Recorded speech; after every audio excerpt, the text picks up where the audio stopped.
नागेन्द्रहाराय त्रिलोचनाय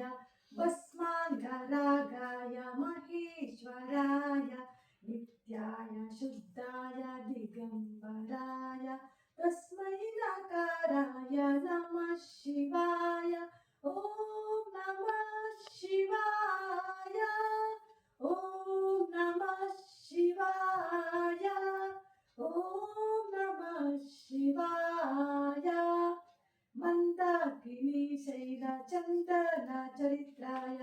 नन्दीश्वर प्रमाता नाथ महेश्वराय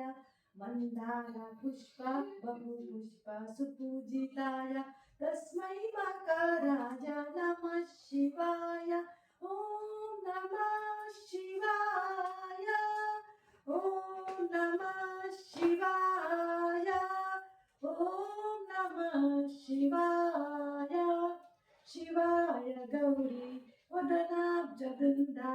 सूर्याय दक्षद्वारनाशकाय श्रीनीलकण्ठाय वृषध्वजाय तस्मै शिकाराय नमः शिवाय ॐ नमः शिवाय ॐ नमः शिवाय ॐ नमः शिवाय वसिष्ठ कुम्भोद्भवगौतमाय मुनीन्द्रदेवार्चित शेखराय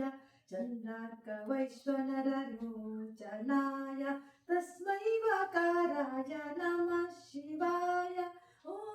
नमः शिवाय ॐ नमः शिवाय ॐ नमः शिवाय यज्ञस्वरूपाय जटाधराय पिनाकहस्ताय सनातनाय दिव्याय देवाय दिगम्बराय तस्मै यकाराय नमः शिवाय ॐ